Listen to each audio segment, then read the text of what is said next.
Thank you for staying with us. Time now for State of the Nation discussion with my guests who are still here in studio. The Honorable Gigi Kagombe, Member of Parliament, Gatundu South, as well as Wamboi Nyoto, Vice Chair NCIC, and Justina Wamae, former presidential running mate, Roots Party. Ladies and gentlemen, thank you for staying with us. I'll begin with you, Wamboi, again on this episode, or rather this round. And there is even a lot of lack of discord, or for lack of a better word, dissenting voices in government. We've seen what the Cabinet Secretary had to say yesterday, Justin Muturi, and you would expect or anticipate the action or reaction that will follow following his sentiments. And so that we close on this whole issue of abduction, when he says that if he is yet to receive answers on the abduction of his own son, when people are coming out to say that they know and they have seen those who have been abducted, yet there's still this conversation of the government doesn't know who is abducting and all this. Are we setting, or rather, could you speak to the precedents that seems to be set by such actions, especially from June last year?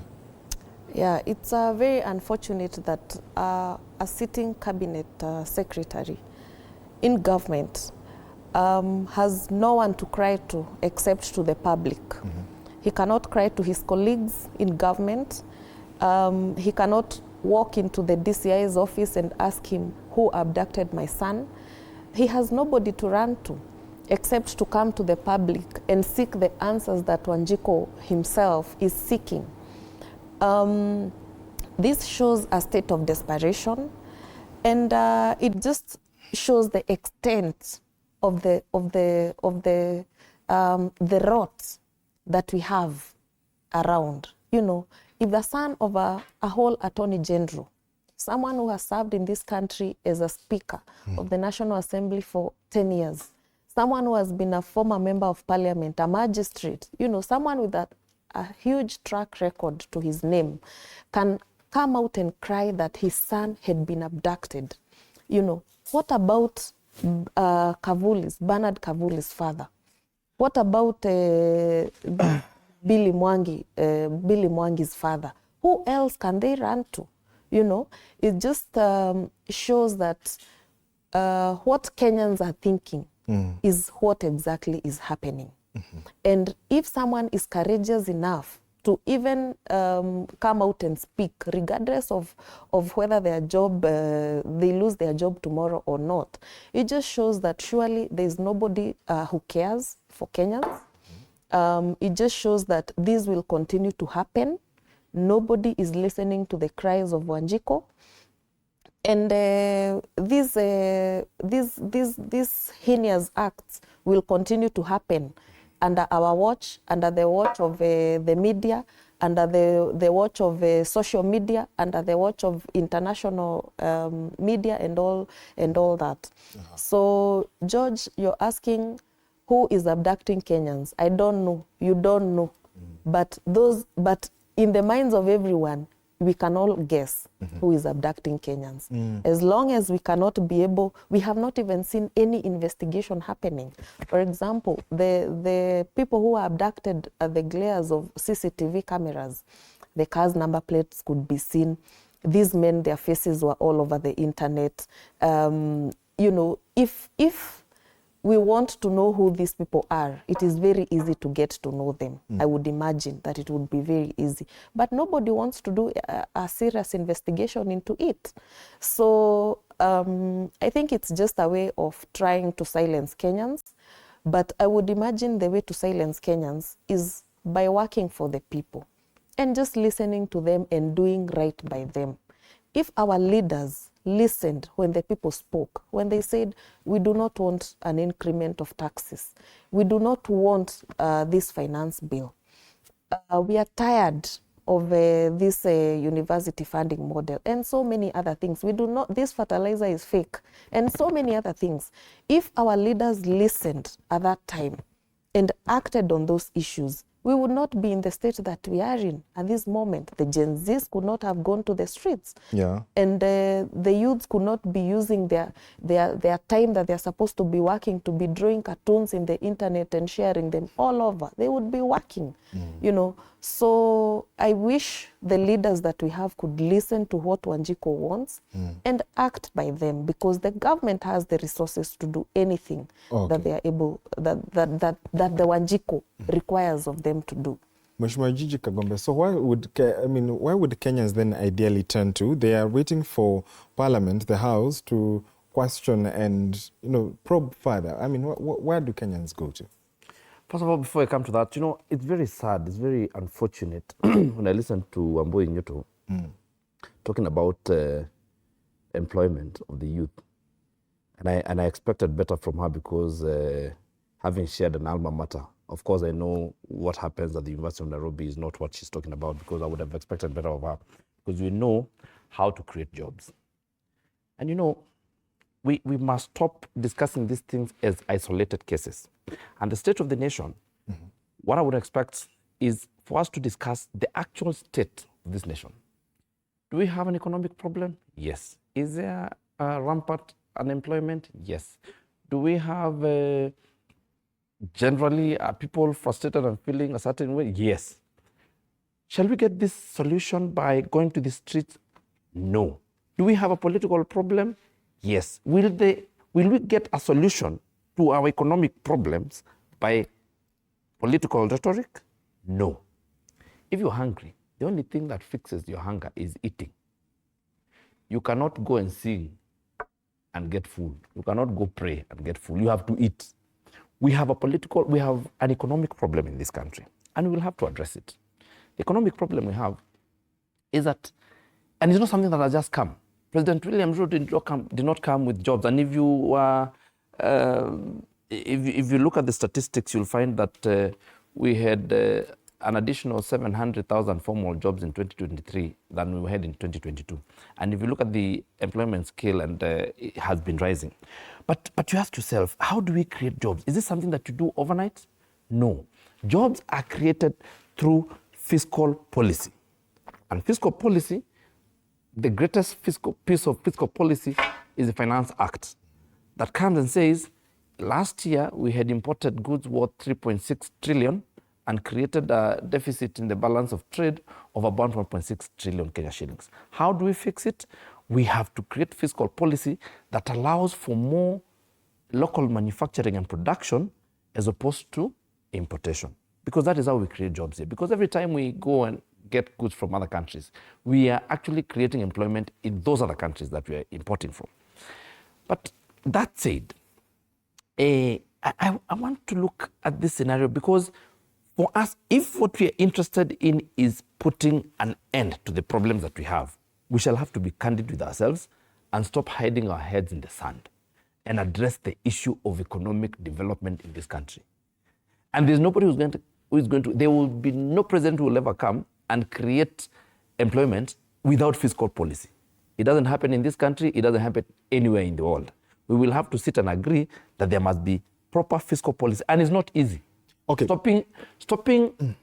Let me tell you, by the way, George. As you tell me. Yeah. I refuse to address those things as you want me to address them in bits and pieces, because I have a broader spectrum, and from where I sit. Let's just oppose that with our neighbors. Even President Ruto has admitted Tanzania is doing well business-wise. They have 6 months rebates. When you come in and you start a business, you have a 6-month rebate. The government does not come for your taxes. Aren't there such the policies that we should, quote-unquote, emulate if we really want to solve these fiscal policies that you're talking about? Yes, but you must cut your cloth according to your size.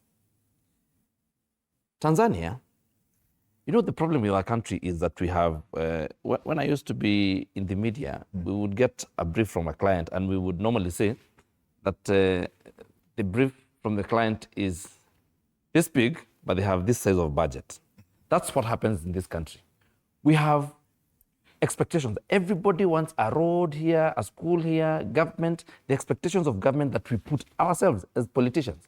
When we are going to put a budget, we are reading a budget of 3.7 trillion in an economy of GDP of 13 trillion. You know what that means? Mm-hmm. It means, and where does the budget come from? It comes from the pressure that comes from the people. Because my people want water, my people want roads, my people want education, my people want bursary, my people want healthcare, my people want all those things. If you go to Tanzania and you look at their infrastructure, the general infrastructure, if you live there, forget the railway and everything. If you look at the general infrastructure, you look at how many kilometers of road do they have vis-a-vis what we have in Kenya? What is their internet penetration? What is their electricity penetration? But they're okay because politically, they have learned to cut their cloth according to their size. Now, in this country, and I was just having a conversation here with Justina and saying that government takes 14% of the GDP. If you look at that amount, the 3.7 trillion that you're talking about is about our tax to GDP ratio is at 14%. The rest of the 86% of this GDP is held in private hands. What we have decided to do with that money in the private hands, if you ask Madam Nyoto here, when we left school, we were employed by a gentleman called S.K. Mashari at Citizen, one person who employed hundreds of us, and he didn't live large. He used to have a small car over there, but he would make sure that we got a salary to go home. He created jobs for hundreds of us.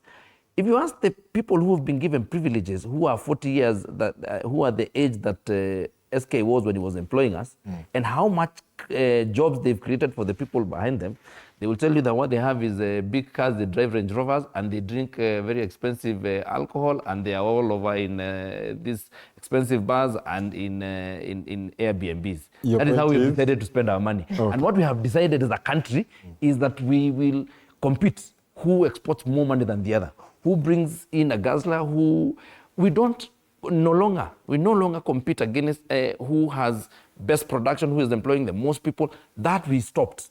And you must understand that as a country, we must have a culture of creating employment for the people behind us. These solutions will not be found by any government. The solution to these economic problems that we have are cultural.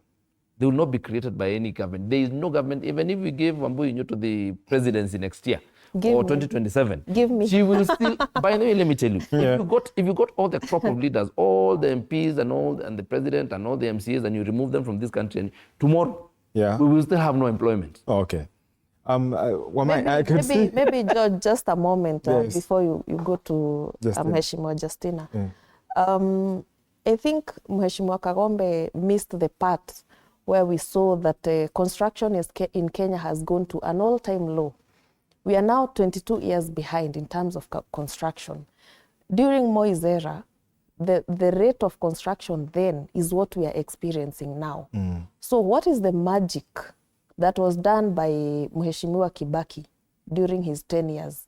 What is the magic that was done by His Excellency Uhuru Kenyatta? And of course, our economy grew a lot at that time. So we would expect bigger and better things happening. And where do we expect to get the jobs for Kenyans if nothing is happening? In fact, I remember about 3-4 years ago, we could hear that Kenya is a construction site because you move 100 meters, something is happening here. You move 500 meters, something else is coming up. But now that is not something we see anymore. We only see stalled projects. I don't know which contractor abandoned the site and all that. These are the areas where most of our youths, some of them could be having the jobs, but now they're jobless because there's no construction happening. Maringa, on issue of construction, as Wambui puts it, as an economist, you will realize that what happens when we go to construction, when private money goes into construction, you will find that someone who has access to 100 million shillings will build a flat and employ 3 people. A watchman, a day watchman, a night watchman, and maybe a caretaker, and probably someone to watch the stairs. If we were in production, that same money would employ a lot more people than going into construction. And by the way, we must decide which side we want to be on. Mara, they are telling us, hakuna mtu hana nyumba, kila mtu akona nyumba yake, mwache kujenga manyumba.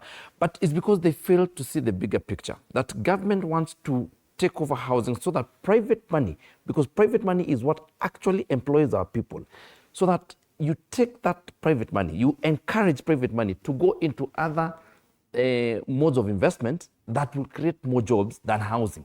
housing and construction of houses. It's a good thing. It's an indicator that there's probably money, but it does not create proper employment. Let's bring in Justina. You've been simmering and listening to your co-panelists. How do you make about all this? I'm happy because they have agreed with me. The problem is economic. And remember, I'm a champion of economic democracy. But from the look of things, Mheshimiwa should be telling us where that business reform bill has reached in the National Assembly. Because that is, if at all we are creating a conducive environment, we should create it through legislations. Again, creating a conducive environment for business to work is even making regulations flexible. Today, when you want to set up just something small, Kanjo is on your case, I don't know who is on your case. So even the cost of initially getting into business is discouraging. And that is why people prefer to buy those V8s, because even if you decide to get into business, there are so many factors that limit you. So I think the conversation right now, and every youth should understand, but also government has also failed. Remember when they came into power, they told us Dynasty was the problem. So Kenyans are like, Dynasty left, and the problem is still there, unemployment is still there. So instead of even arguing or fighting or even saying that Justin has failed by going to on television to talk about his son, they should be telling us this is how we are creating a conducive environment for private sector to thrive. And when I say private sector, I don't mean small things, a small saloon. I mean large-scale business where people can create employment, government can collect income tax, they can collect VAT. They need to spur up the fact that Kenyans can think on how to create business. So right now, the cases that are happening of people being taken away, like I said, is an issue of skills that are not being put into good use. So from all this, Mheshimiwa should tell us, how do we communicate? And being in government, because he's on the government side, they should come up with a strategy and explain to us what he's saying, that we cannot finish the economic problem today. But they need to also rectify that they said it was the dynasty's fault. And again, maybe the dynasties left, the ones who are owners of capital. So those are the disconnects that you're having in the economy. So even when we talk about, people employed then, people graduate now, over time, we have a larger population of people who have gone through school, people who are frustrated, people who feel, I am better, I can offer my skills. I know of a few people who try to even sell their innovation ideas to government. But where are you selling your idea? If today he's the guy, Peter Mbaye, in charge of delivery, if he himself, who is in government, is being frustrated in terms of delivery, then what about an outsider who has an innovative idea, who has a solution to the problems, but they cannot be heard? That is a problem we are facing. Gigi, I know you're keen to respond. The reason you put me here is so that I can take the baton from this side and pass it on this side. Okay, I agree that role. I will take that role. What I need to tell Justina is, first of all, and I agree largely with what she's saying, but we have an economic problem. I actually just realized the other day, I was trying to put up a small shop somewhere in Nairobi, and I realized the cost of licensing is impossible. But who makes these laws? The county assemblies. You know, we must be honest with ourselves. We created a monster of a constitution. And I think if you look at the committee of experts that created the constitution, it had the activists, the likes of Wambui here, ni watu wa kupiga kelele, ni watu wazuri. Sisi ni watu wa policies. Wale watu ambao, the people who were not represented in that committee of experts, there were no people who thought about the economics of this country. And let me tell you something.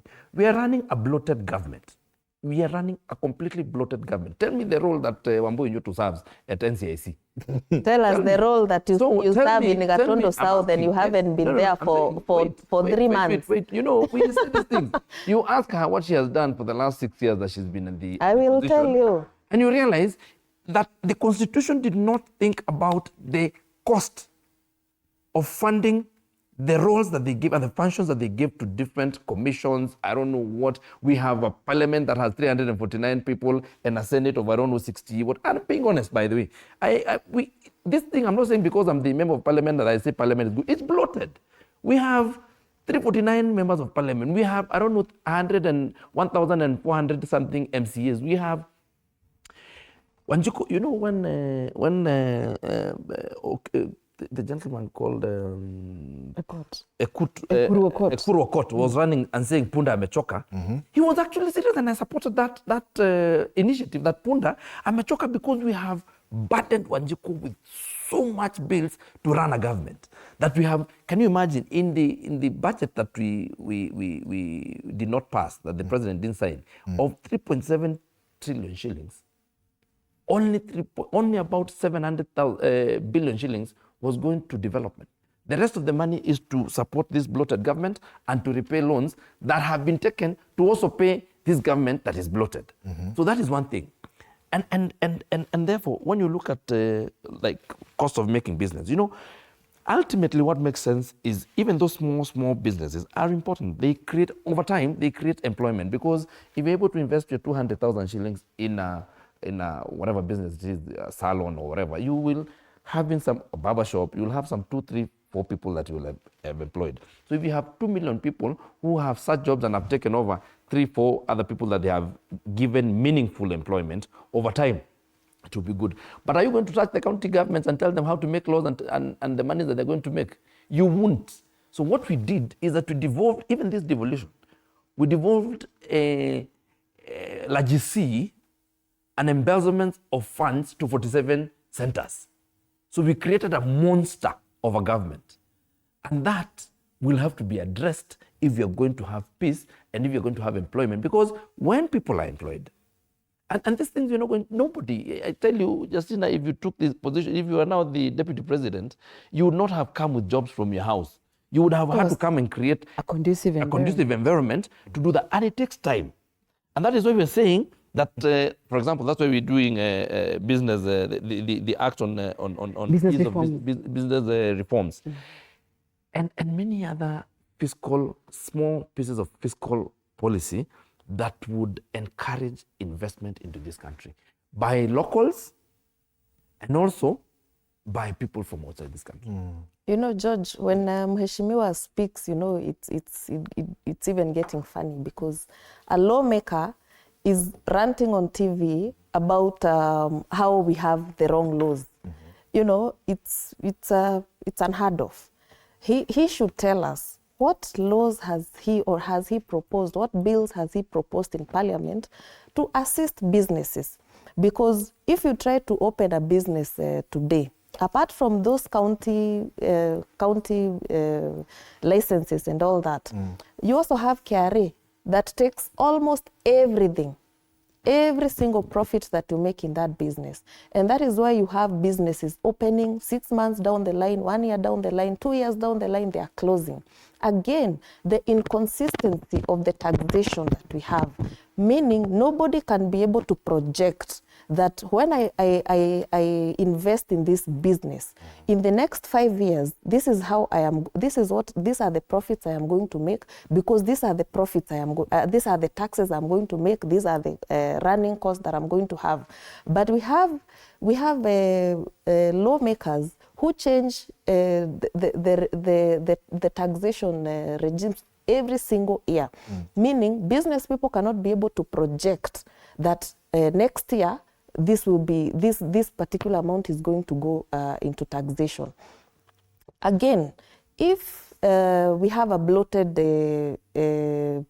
payroll, what are they doing about it? If they feel that Wambui Nyoto's salary is a pain, why can't they come up with a law? In fact, our bill has been sitting in Parliament for the last 6 years. What have they done about it as members of Parliament? You know, I cannot be the problem solver and I go out there and speak about the problem myself. This is not what we expect what you're suffering in this from country, our leaders. Yeah. The problem in this country is over legislation. So when Wambui Nyoto tells me to what laws I have made, what we're suffering from is over legislation. If you ask yourself, if you look at the government, at the county government and the laws that is made about licensing, why do you need a license to do business? What is that thing? It is a very colonial over legislation, but I don't expect Wambui Nyoto to understand that. But it's okay. But what I'm saying is, Wambe has no single business in this country. I am a serious business woman who pays millions of taxes in this country. So, Wambe, if you have never done any business, I don't do business. Funny things here and there, I don't do business. You cannot understand what I'm talking about. But I'm talking about over legislation. Okay. And I'm saying, over legislation that we have had in the county governments especially, is what is an impediment to government. Because what we do is every time you see, now, I don't know, there's a lot of alcohol being consumed, then you create a law for that specific industry. Then there's mining that is happening in Kakuma, then we create another piece of legislation for that particular industry. And that is what is stifling business. So what I think, and some of this legislation that we have, for example, changing the constitution, is not a bill that you bring to Parliament. It's not something. We have a prescribed way of bringing changes that have serious and significant changes to the constitution. And you know how they are brought. You know, it doesn't have to be brought by a member of Parliament. It has to be a people-initiated, people-led initiative. We have seen some of this. I mean, when President Uhuru brought in BBI, it was stopped by the courts because of where it started. It was not a people-driven affair. And therefore, we find ourselves in that situation. But the environment that we find ourselves in is not a good environment to start talking about, because you see, we also have a country to maintain. Okay. And other than just making laws, we have a responsibility as leaders to make sure that the country also has peace and that it's livable, because even when there are economic issues, then peace is also of great importance. And therefore, it would be foolhardy right now to bring in changes in the constitution and say you want to bring in a referendum. It would be frowned upon by the people. And therefore, you just sit, watch, observe, and wait for time to come when you can do that. Justina, as you observe, we are hearing quotes from Kenya Kwanza about, that is talking about the presidency, the term limits, and, some allusion of some sorts. And when you listen to this, it sort of, fans and adds fuel to their anger and, the distraughtness of Kenyans, if you would say so. And at the center of this is young people who are not fearing to speak their minds. From your perspective, then, whereas an economic solution is what is required, Yes. what would then necessitate and provide the environment for young people to then perhaps come up with the ideas, whereas even business is not for everyone, employment is not for everyone? I think maybe where we fail from the onset. Remember, after colonialism, why were Kenyans educated? They were educated to get into public office. So over time, we've been educated that when I finish school, I'm going to get a job. And that is now where we're still in that state. But what would change? Maybe even without changing the constitution.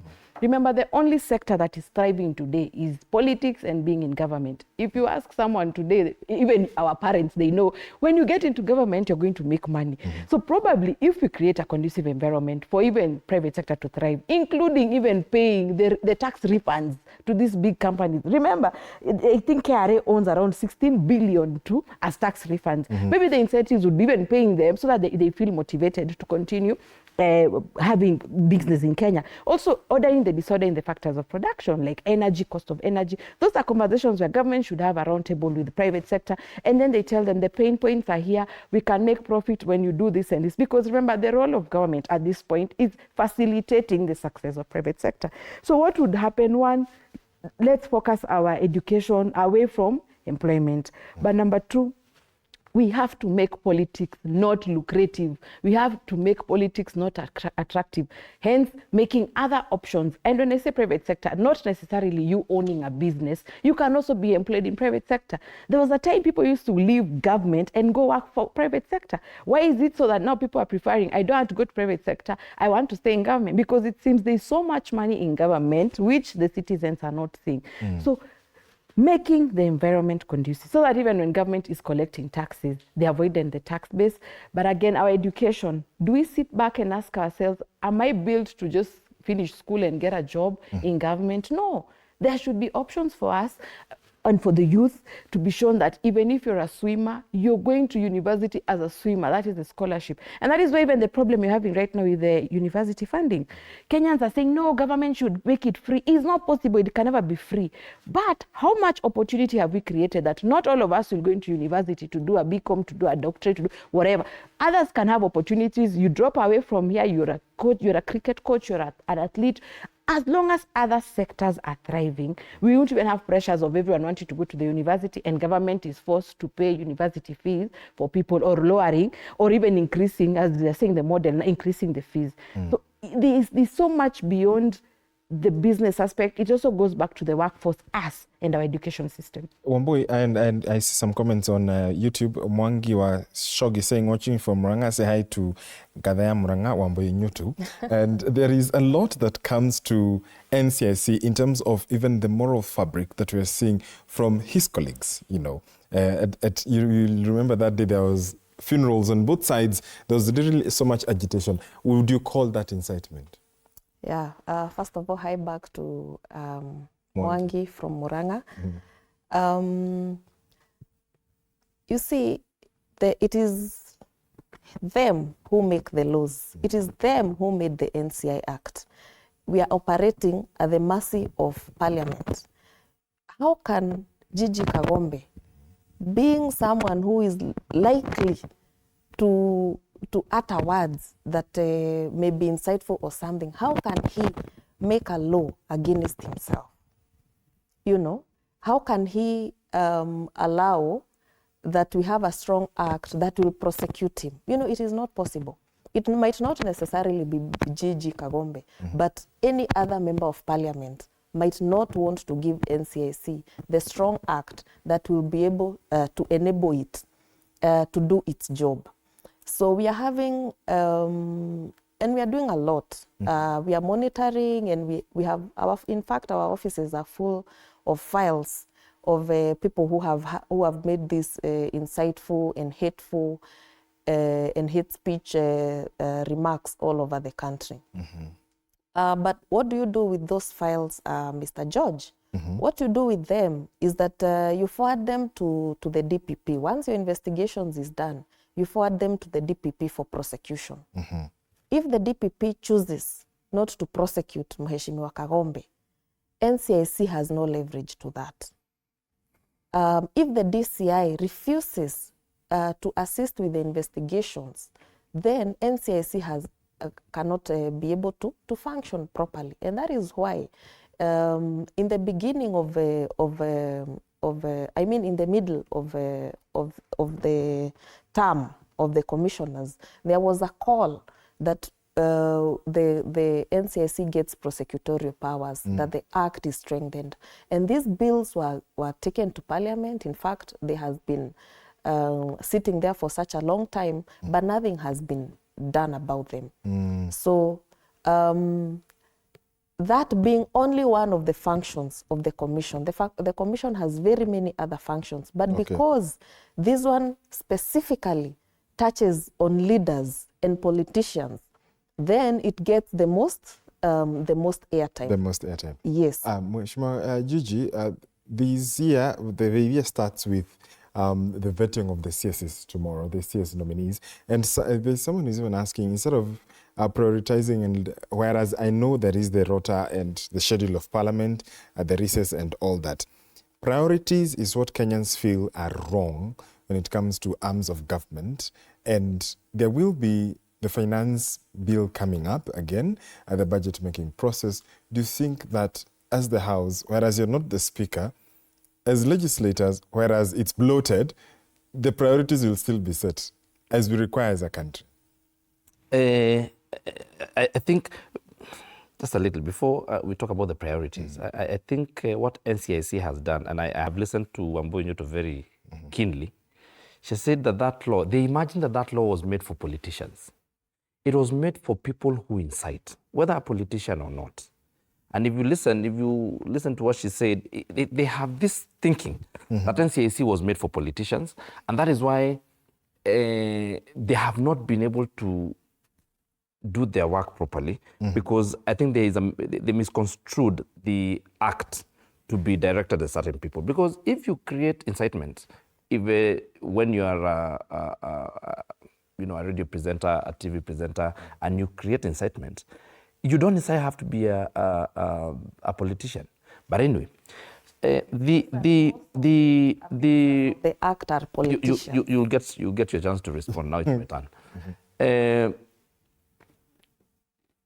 Priorities in the country and priorities in Parliament, priorities within government,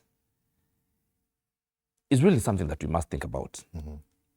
But I think the position we find ourselves in is very tight, because what is of utmost importance? First, the country must meet its external obligations. We must pay our debts. That's obligation. That's priority number one. Priority number two is that this country must pay and must meet and must honor its payroll, bloated as it is. And then this country must first deal with very fast issues like health, education, security, and all those things before we come to development and before we come to, roads and those other things. That's the priority that I think we must think about. But I think also we cannot forget that there's politics in all these things. And it is not right to be hypocritical and say that, there's politics in all this. If we come to Parliament, what a member of Parliament from Bita will be looking for will be different from what I will be looking for, because we are all scrambling to make sure that we gain and we bring development to our regions. That is how the architecture of politics in this country is, such that you hardly hear a member of Parliament from, say, Kiambu, supporting the creation of a road in Marsabit or in Kitui.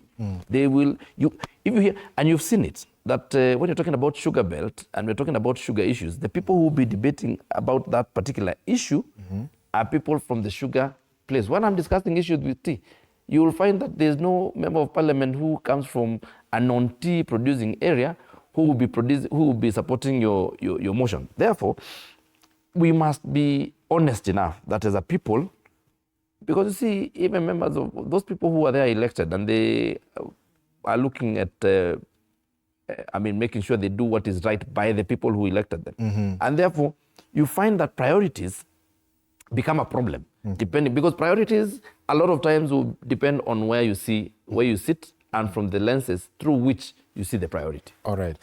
Justina, someone says, Cornelius, thank you for the show. Ask Honorable Justina if she acknowledges the fact that abduction, in as much as government is accused, there could be a possibility that some could be carrying it out to tarnish government's name, since no abductee has come out to explain to DCI anything. Could they be fearing consequences? She should condemn both unlawful social media use and condemn abduction too, and not one-sided inclination. That's being skewed and unfair. What's that person's name? Cornelius. Okay, I think maybe we don't know the truth. If government themselves, who have the intelligence, cannot explain. One thing I know is that really when we are told that people are abducting themselves, in a country where people are hungry, in a country people cannot afford to pay rent, surely how do you hire props, guns? You hire those guys who are coming in like, commando style? No, I think government knows something. So I condemn either way. The fact is we need to all accept, whether you're in government, whether you're a citizen, whether you're a lover of this country, is the fact that the problem is economical. And how do we bridge the gap? That is the argument you should always say. And when I see Kenyans saying that must go, and then who comes? Because guys are saying whatever happens must go. Okay, fine. What is the solution, or who is the alternative? Who is going to bridge the gap? Who is going to give the solutions to what must go has not done? But let me add that on the issue of incitement, remember when there's competition, it becomes cutthroat. So when we are told, for instance, Mheshimiwa Kagombe is accused of inciting people, he's trying to protect his position, because out there it's cold, away from politics. No other sector is thriving. So if Kenyans are given an opportunity to thrive in other sectors, they'll have so much to lose in terms of even listening to someone who is inciting them. You'll have a house that you're afraid someone is going to burn. You'll have a car that you're afraid someone is going to break whatever, the windows and all that. So the issue here is, do we really need policing in terms of incitement? No, just make Kenyans have something to lose, so that when you're incited and you look at what you're about to lose, you're not going to listen to the person who is inciting you. And also on the issue of debt, Mheshimiwa has told us, yes, we have obligations to pay. But remember, there's a time the control of budget told us that she cannot peg the Eurobond money to a particular project. I think one of the priorities showing goodwill to Kenyans is how do they come up, whether it's a law or whatever it is, how do we follow the people who took the Eurobond money? I think there somewhat Kenyans will feel like there's goodwill from Parliament to move us away from paying a debt that did not have impact in our economy. Wambui, there is the new wave that you are seeing. Now Kenyans are taking matters on their hands. We did see what the alleged DCI officers faced in Nakuru, those that were arresting someone, as well as Kirinyaga. In terms of citizenry and mass action, is this the type that should be encouraged in how they're handling even the DCI vehicles and everything else? You see, when citizens cry to the law and the law does not answer them, then they resort to desperation. It is very unfortunate that citizens feel naked, feel exposed, and feel that nobody is there to fight for them, nobody is there to protect them, and they only feel that they can take the rights and the matter into their own hands and deal with these issues. It is not right that our citizens are being subjected to this. And probably how this can be solved is if the police are responsive. That if someone has been abducted, they can be able to investigate, and that we can see, you know, the laws of natural justice, you know, justice and the laws of equity. Justice must not only be done, but it must be seen to be done. So we must see that the police are doing their jobs in terms of investigating these abductions. They must show us, we came here, we found this, you know, even when there are petty crimes that happen, we see the trail of investigations, we see how they carry out the evidence and all that. So if they can show the public that they are working on these cases, then people cannot take matters into their own hands, Mr. George. Yeah, Mheshimiwa, is the ground becoming hot? I don't think there's nothing unusual. You know. By the way, the more things change, the more they remain the same. I mean, all these things that you're seeing, that we are bringing out, and Muturi said what resignations of vice president started in 1966. In 89 again, Matiba resigned from a cabinet.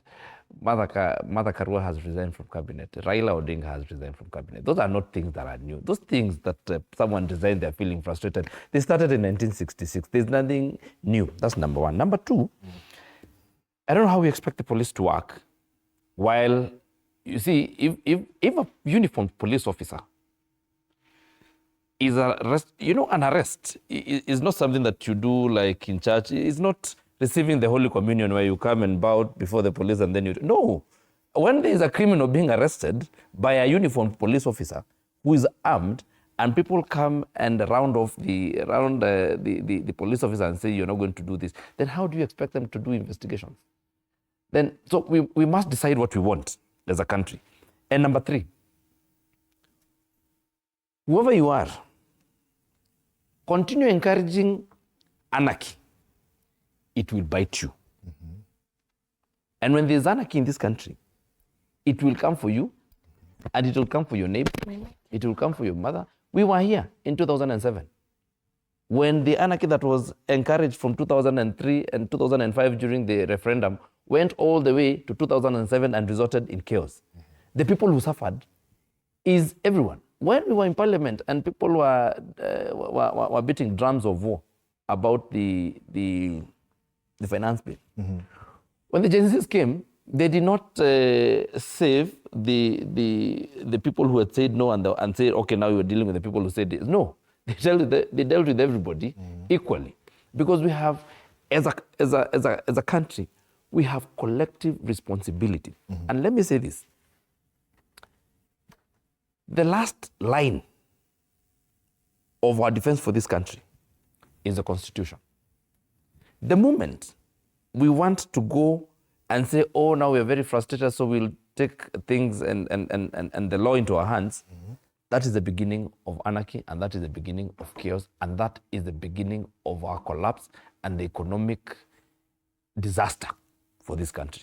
And by the way, George, yes, we have examples all over around us. We have Somalia here, we have Sudan here, we have South Sudan, we have Eritrea, we have Addis Ababa, we have Ethiopia, we have Rwanda, we have Burundi, we have Congo, we have all these countries to see from and learn and know what anarchy leads to. I have my Baba, the guy who shaves my hair the other day, told me he's a graduate from Burundi, but he's a Baba in Kenya, and he says, you guys have never seen chaos. You think now that you should resort to go to the streets? When there's no government, it tells you that we have, in Congo here, we have 100 rebel groups who come and feed on, they now don't even come for money. They come for your milk and your eggs and your maize and your potatoes. And you must pay tax in those goods because they must be fed. The line that I am seeing leaders encouraging us to go, simply because, now we have economic problems. So we find ourselves in a hole. What we do is dig deeper. I would want to distance myself from such behavior and such encouraging, and I would be so shocked. Yeah. And by the way, I say this with a lot of respect and humility. When the person in charge of NCIC is saying that people can get frustrated and take the law into their hands, I feel very frustrated. Justina, we will come to... Okay, you want to react? Okay. Yes.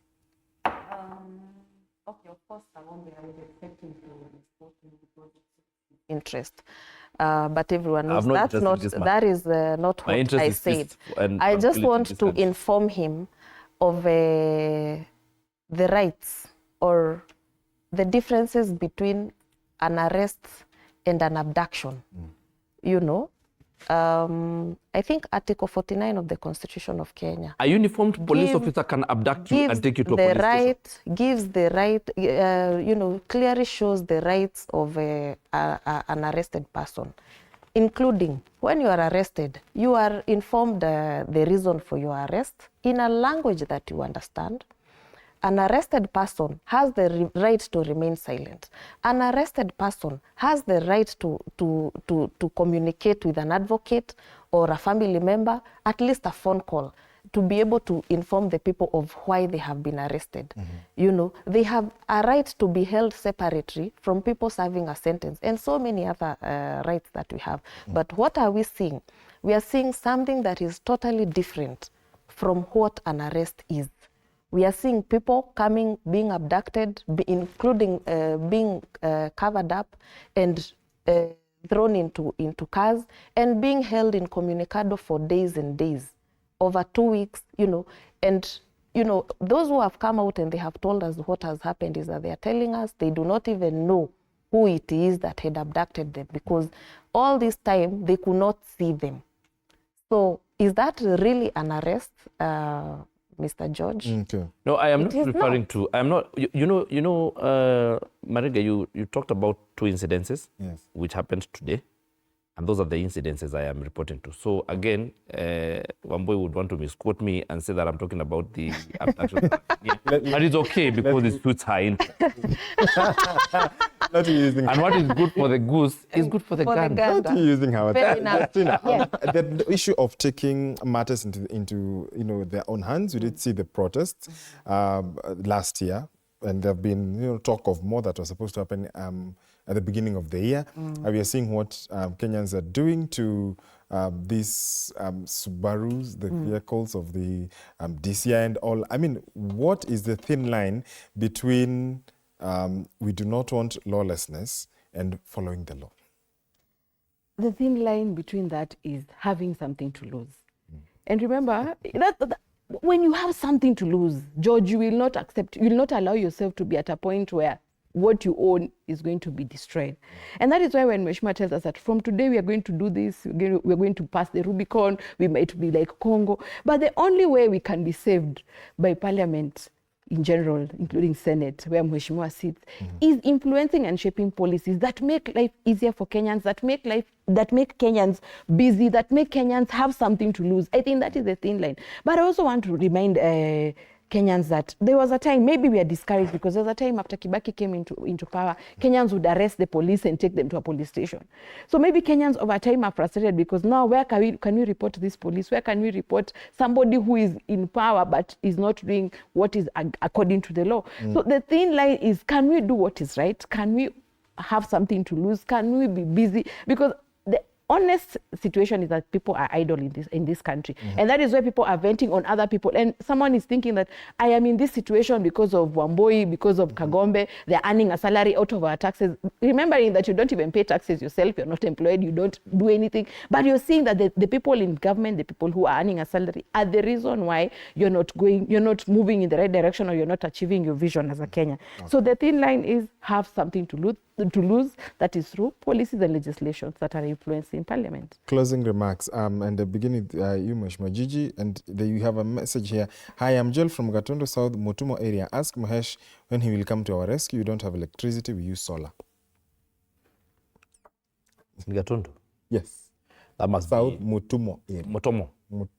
Mutumo. Is Mutumo? It must be a misspelling. M-U-T-U-M-O. Must be Motomo. Anyway, that must be an issue of Kenya Power about maybe a transformer somewhere, but I'll check it out by tomorrow. Tell him tomorrow I will be there. I will be in Motomo to find out with the Kenya Power people. We shall rectify that problem. My closing remark is that whatever we do, we only have one country. Let's save it. Wamboi? Yeah, thank you so much, George, and to my colleagues for this discussion that we have had. For me, as a commissioner for peace, I would only wish that we follow the laws that are there, and that every single institution that has been given the role of safeguarding the rights and the freedoms of Kenyans continue to do their job diligently. To us, the Kenyans, this is our country. We love it. We shall not benefit in any way if anything goes wrong. So it is up to us to also uphold the law and to work hard so that we are able to meet all the expectations in our homes and everywhere else. Have a good night. Thank you. Indeed. Justina, you get the last word. As a champion of economic democracy, my challenge goes to the government. Government should stop telling us that they have lowered the cost of unga. Remember, they do not have a miller. They are not in competition. They are not in business. So how do they change their communication? By making Kenyans understand that they are not in business, but they are facilitators of making business thrive. That is the only way that Kenyans will get jobs. That is the only way government will collect taxes. That is the only way we can meet our obligations. So the challenge is that they need to change their communication strategy. They need to be deliberate, and they need to realize that for Kenyans to keep quiet, they must be busy, they must be earning, they must have something to lose. Good night, lovers of country. Absolutely, and what a way to wind up the conversation tonight. We've been speaking to Justina Wamae, a former presidential running mate Roots Party, Gigi Kagombe, Member of Parliament Gatundu South, and Wambui Nyoto, Vice Chair NCIC. Thank you so much for joining us tonight. My name is George Maringa. On sign language interpretation has been Roda Nyamai. Good night. I'll see you next time. Stay safe and be kind to